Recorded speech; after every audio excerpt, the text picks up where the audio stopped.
tausayina, babu ke zan shiga damuwa.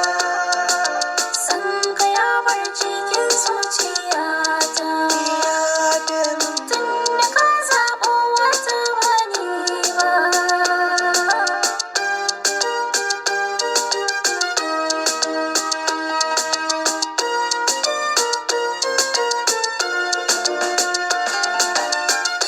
Ba laifina bane, ba sona bane, ta zo rayuwata ne domin tarba ni da ke, yanzu gashi ta bare ni. Ta bare ni.